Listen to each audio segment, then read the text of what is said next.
This is how the triumph of democracy must look. Everybody is well-fed, happy, elegantly dressed, well-mannered, considerate, and respectful of the other's opinion, whatever it may be. Where else ought one look for the triumph of democracy but in good old Europe? Democracy, though, has a remarkable feature. It only works if available to one and all. If rights are guaranteed to some people only, the whole society is deprived. This is why the Europeans, just as consistent idealists would do, are fighting so fiercely for the victory of democratic values for all people worldwide. They demand that these values be granted to every mother's son, even to the IRA and the Red Brigades and Sheikh Yassin and Abu Hamza and lots of other theorists and experts of terror. Porque son sus tanques, porque son sus cañones, porque son sus armas. Europe has always been predominantly left-wing liberal. The left sector of the European political spectrum embraces the usually rebellious youth and university professors with their Olympian calm, as well as human rights watchers and presidents. They are all very nice and good-hearted people, but nice and educated as they are, there are some things they hate deeply. Racism, colonialism, imperialism, capitalism in the wider sense, and of course, war. Europe is firm in demanding from the whole world that there be no war, and thus you must fall all over yourself to find a peaceful dialogue with Saddam Hussein or with Palestinian terrorists. This becomes some sort of a polite demand. Die if you must, but everything must stay quiet and peaceful. When others are betrayed, it's neither shocking nor news for people living in the 21st century. It is much more difficult to explain why the Europeans are not willing to see the threat for themselves.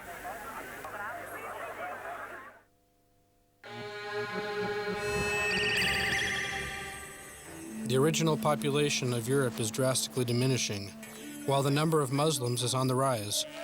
According to a relatively optimistic UN forecast, by the year 2300, Europeans will account for less than 6% of the world's population. There will be half as many Italians and Bulgarians as there are now. Yasser Arafat once threatened Israel in a most extravagant way. "We shall overwhelm you with the Palestinian womb," he said. The words, in all their naturalistic absurdity, are true, yet much more relevant to the European nations. Will the Europeans manage to survive ethnically? What can Europe, with its homosexuality, euthanasia, and other benefits of civilization, set against the Islamic culture? The Muslims equate abortion with murder and consider childbearing an indisputable merit. Being acutely aware of the threat, the Europeans are good at displacing it, as psychoanalysts would put it. The Psychological Dictionary says, a pathological anxiety makes a person seek for a sense of safety that can be compared to the safety of prison. This safety is elusive and is guaranteed by self-imposed limitations. The person is afraid of things that he should not be afraid of and feels safe where there is no safety. The European ideology has given much to the world. It has overcome poverty, lawlessness, and racism, and justly deserves our deep respect for that. But is it up to the current challenges? From the European vantage point, the rich are always at fault with the poor, the strong with the weak, the civilized with the savage. The concept was born in the Age of Enlightenment. The world has changed since then, but the Europeans stick stubbornly to the old dogmas.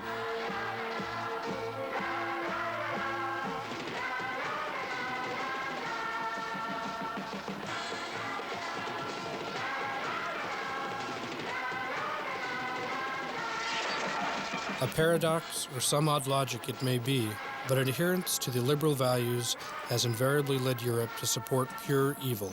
It sided with Mao Zedong and Saddam Hussein, held in reverence the Stalinist USSR, praised Fidel Castro, and even supported hardened criminals. When did the human rights watchers join hands with those who twist and manipulate the law? Reportedly, John Lennon, when asked in the 60s to write an anti-war song, said, "I won't do it if you're going to sing it carrying Mao's portraits." And it makes no difference whether the affection for Mao has been replaced with that for Yasser Arafat and Che Guevara. The latter would pull the trigger at the slightest provocation, dreamt of a world of carnage, and stuck to the concept one, two, many Vietnams. Teenage fashion nowadays is unthinkable without Che t-shirts and the so-called Arafat plates. But there have always been, and there will be other youth idols. What matters is that there hasn't been a single red dictator in the newest history that the left liberal community hasn't worshipped. You keep on saying Mao, Mao. What do you mean by this word Mao? What, as a matter of fact, do you want from Mao? Not only from Mao, but from communism. I think that the best and most proper communism is in China.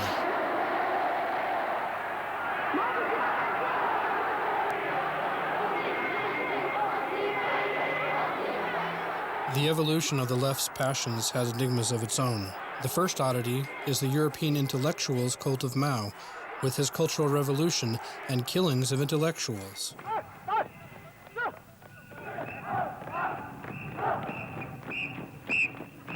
Two things stood in the way of the Cultural Revolution, and these are education and intellectuals. Thus, an end was put to education. In September 1966, in Beijing alone, the Red Guards murdered 1,750 people, writers, professors, and artists. Equally sad and obscure is the story of how European and American progressives served the Soviet totalitarianism in the 30s to the 50s. Hence the second mystery. Why didn't even open trials of the public enemies ever make know-it-alls like Kim Philby see the true nature of the Soviet Union? Of course, we can put it all down to the ignorance of real life in the USSR, and the Communist Party was disguised abroad as an advocate of liberal values. The Soviets were good at keeping their secrets, the greatest of which was the low efficiency and the tyranny of the Soviet system. The left adored Joseph Stalin and the Soviet country. All the people, from the youngest to the oldest, demand that the traitors and spies who have sold our motherland out to the enemy be gunned down like vicious dogs and look forward to their death. In 1939, 300 leading American intellectuals signed a statement condemning the fantastic lie that the Soviet Union is in any way akin to totalitarian states. Neither the Stalin-Hitler Pact, nor the aggression against Finland, nor the annexation of the Baltic states and part of Poland, nor the information on millions of victims of the USSR shook the great and bright feeling. I take it, comrades, that I will express the opinion of all those present and of the whole proletariat if I say that those bastards must be shot. The backbone of the Communist Party was made up with Soviet intelligence officers, and most of the leftists were unaware of the fact. Some of them, though, contacted Soviet spies stationed abroad, especially when the U.S. started work on the nuclear bomb. American radio engineer Julius Rosenberg was nicknamed Antenna and later Liberal by Soviet intelligence. Englishman Klaus Fuchs collaborated with the Russians in 1941. They passed calculations on atomic fission over to Moscow. Klaus Fuchs was arrested in England in 1950, pleaded guilty, and was sent to prison for 14 years. He served 9 of them, went to the German Democratic Republic to confess to the Russians he had come under the spell of the bourgeois propaganda. Fuchs died in 1988. The man who had for 3 times changed his camp was posthumously awarded the Order of the People's Friendship in the USSR. The execution of Rosenberg and his wife in 1953 provoked worldwide protests and made the Rosenberg spies the main characters of the left epos. Joseph Brodsky wrote an essay called Cambridge Education, in which he blamed the Cambridge system for having educated 3 of the 4 most famous Soviet spies in Europe. It is true that the leading intellectuals, Cambridge's best graduates, spied for the USSR. The well-trodden path of the bourgeois elite was guaranteed for them, but their state appeared to them as a totalitarian empire, so they chose to embrace the opposite one, much more dreadful. Kim Philby was one of the most famous Cambridge-educated spies. Anthony Blunt, a major English art critic, was also denounced at the end of his life as a long-serving Soviet spy. Those who were not in the intelligence service sided with the USSR too. Among them were philosopher Jean-Paul Sartre, art director Jean-Luc Godard, and physicist Frédéric Joliot-Curie. Could they have all been blind? Nikita Sergeyevich Khrushchev had the gift of creative phrasing. Nuclear bombs, as he put it, were baked in the USSR like hot dogs. But it is the United States alone that the left in Europe were angered by. Those in the Kremlin in command of the bombs and missiles were hardly predictable, hardly sympathetic, and took no care of human rights. but still they were in good standing with the European left. In 1983, the military confrontation in Western Europe, as well as the anti-war movement, reached its climax.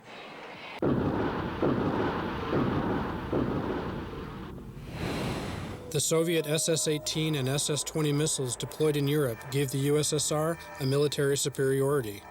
The West decided to station U.S. Pershing II missiles in Europe too. The USSR immediately sent 12 nuclear submarines to the U.S. coasts, and then the progressive public came forward. Picketers encircled all the military bases, but it was not the missiles aimed at the Europeans that stirred them up. They were all against the missiles that were there to defend them. The Kremlin condescendingly grinned at the English women as they picketed Greenham Common Air Base, and the hippies spitting on GIs and shouting murderers of children. Marchers exercised their wits. A huge dummy McRonald burger stuffed with warheads is one of the many examples. Every time the U.S. launchers were on the move to escape the Russian sights, activists with posters, pickets, and journalists would immediately show up. They would flock around the military and block their movement. Any concealment was out of the question. As Newsweek pointed out, Reagan's military success will cost dearly. The U.S. has become a target of the Europeans' anger.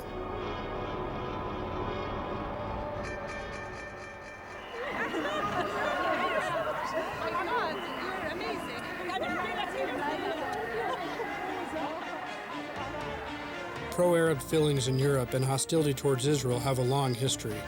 Europe used them, among other things, to dissociate itself from the United States. These other things are highly irrational. The belief that the Americans and the Israelis strive for world domination can neither be explained nor refuted. It is not the real Israel and the U.S. with whom the Europeans are still fighting, but their images that can be hated so comfortably. America, intoxicated with money and military power and willing to impose its order worldwide. Israel, an aggressor, crushing its defenseless neighbors, and nobody bothers to substantiate the point. That is a fact by itself. In 2001, French representative to the European Parliament, Jean-Marie Couteau, made a statement that was not at all usual.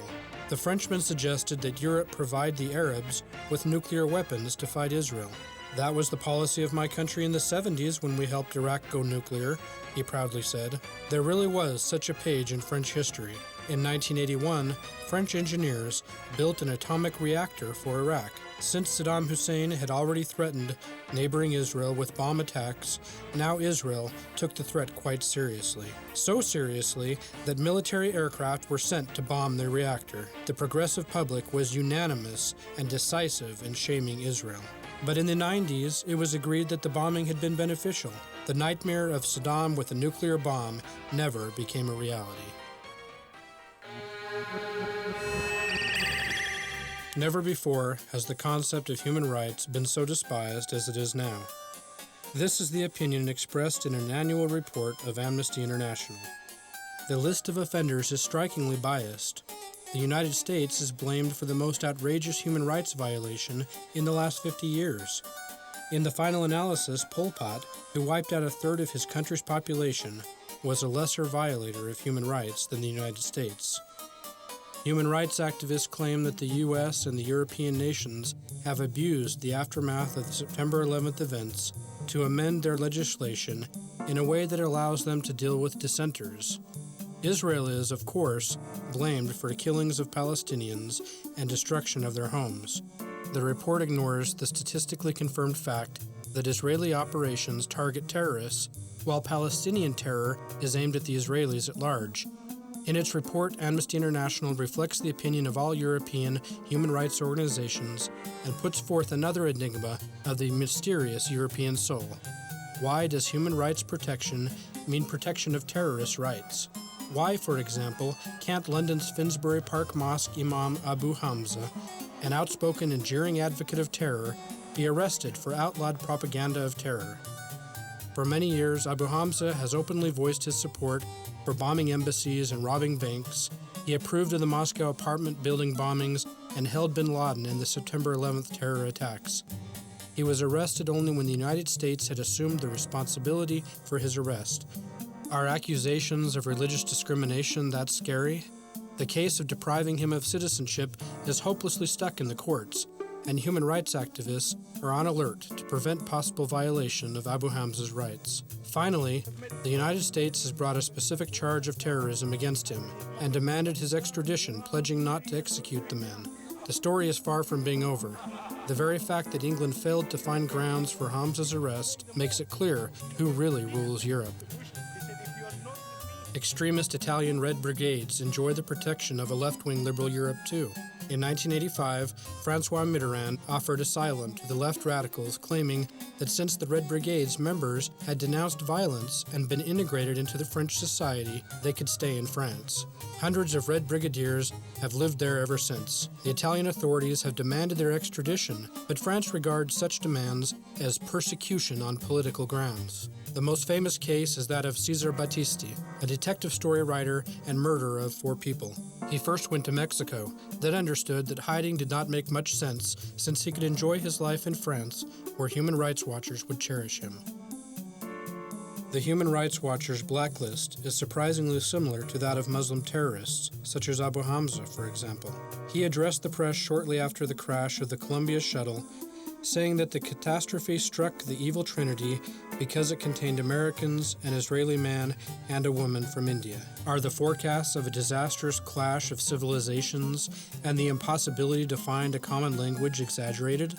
The Europeans, represented by their left-wing elite, have long been speaking the same language with the most extreme Muslims. Or would you say that the European mass media and the major newsmaker Saddam Hussein failed to understand each other? Hussein kept children's corpses in the refrigerator specifically for TV crews to present them again and again in front of TV cameras as victims of barbaric NATO bombings. The journalists took the hint and made a sensation out of each of these presentations. Much has been written and said about the miraculous effects of the mass media, about the mass media shaping the contemporary world, about any event being inexistent if not shown on TV. We don't know how things would have developed in the Middle East hadn't there been TV crews, say, on the west bank of the Jordan River, but it sure would have been a different war.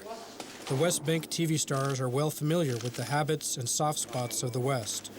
They know that the word victim has a magic effect on European minds, but the sight of a corpse and the relatives' tears make the Europeans particularly nervous. The reaction is quite natural, especially if one keeps in mind that Europe last saw a mass murder 50 years ago. Public opinion, sensitive to the horrors of war, can be easily manipulated, and any amount of blood shown on TV provokes the strongest emotions. The Europeans can inflict sorrow, but they can't look at it. And really, who can be at ease while watching murder, especially if it's a close-up killing? Take note that the video-recorded execution of an American hostage, placed by the terrorists on the internet, shows the hostage pleading for an end to the aggression against Iraq. His speech alternating with pictures of dead and wounded Iraqi children. This is a standard trick of criminals, all blows below the belt. We need to leave this country alone. We need to stop this occupation. And there is no doubt that an international meeting will again include a close examination of the pictures of suffering kids. The tactics called "don't dare tread on the heels of the poor and the miserable" always bring results. These people know how to stir the Europeans' emotions. When Israel eliminated Hamas leader Sheikh Yassin, representatives of the Muslim community immediately uttered the words that were magic for the European ear.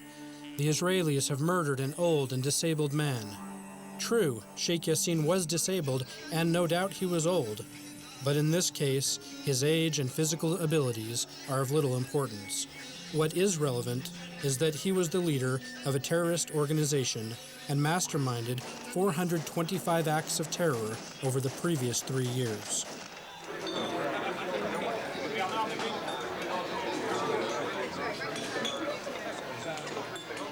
Europe has always sided with the weak and deprived, but only the mass media makes a victim a victim. For many years, the Albanians and the Serbs had been killing each other.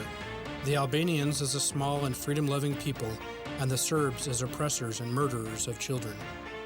If we watch TV programs of that time, we will see that NATO bombings were preceded by around-the-clock propaganda bombardment. The Albanian blood turned out to be redder than that of the Serbs, and obviously more telegenic, because Albanian victims were always in the spotlight. As soon as the public opinion had been prepared, a humanitarian intervention became an absolute necessity. And then Europe lightheartedly allowed the bombings of Yugoslavia. Remarkably, lack of UN sanction was not a problem. In its disputes with America, Europe usually sticks to the point that only the Security Council can sanction a war. But Europe only seems to be inconsistent. There is a hidden logic in the inconsistency. What is not allowed the US and Israel is allowed to everybody else. There are no protests outside North Korean embassies. The Green ignored Hussein dumping crude oil in the Persian Gulf. And why were there no bursts of indignation against the internal policy of Belarus, with the country's opposition gone to nobody knows where? Human rights activists seem reluctant to go to the embassies of Rwanda, Nigeria, or other countries where millions of people die as a result of genocide. Augusto Pinochet was not a great humanist. More than 2,200 people perished in Chile under his rule. At the age of 83, he found himself in court for that. The Spanish prosecutor had demanded an international arrest warrant, and it was immediately issued. Shortly after that, the Spanish court demanded an international warrant for the arrest of the hero of the European liberals, Fidel Castro. Spaniards perished in Cuba too. The victims of the Castro regime by far outnumbered those in Chile. 17,000 Cubans were shot by order of Fidel, and thousands died trying to escape from the country of victorious socialism. The demand for arrest was decidedly rejected. The reason is that Pinochet is a dictator, and what is Fidel? Correct, an outstanding revolutionary leader. For Europe, there are friendly and alien dictators. The aliens seem to be somewhat kinder.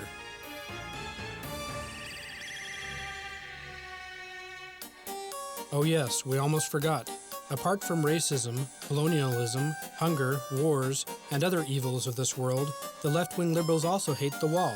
Yes, the security wall being built by Israel. The Hague Tribunal, the EU, and human rights organizations are united in their bitter condemnation of Israel and its wall. Europe has accused Israel of apartheid with respect to the Palestinians, and the leadership of the EU stated that Israel shows total disregard for human lives. But why is the wall so insulting to the humanitarians' feelings? Especially if one remembers that those feelings were not in the least hurt by the events in North Korea, or the murders of the opposition in Belarus, or the terror attacks in Israel. These acts of terror, by the way, were supported by 75 to 90% of the Palestinians, according to various polls. The wall doesn't kill anyone. The only threat to the Palestinians is a queue at the checkpoints. It may be inconvenient, but it's not lethal. And where there was a wall built, the number of terrorist attacks have decreased by 90%.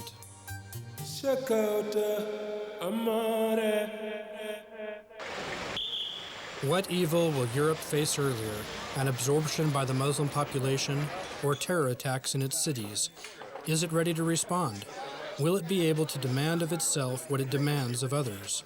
Europe has become soft, and no wonder. The present-day Europeans and their fathers die natural deaths in comfortable beds, full of dignity, and believing that all peoples will one day become civilized and accept Western democracy. The international laws on conduct of war have evidently become outdated, and in effect only for those who don't yet have suicide bombers blowing themselves up nearby. The rules of war were written at the time when combatants had more or less similar principles, and wars were conducted between countries and their armies.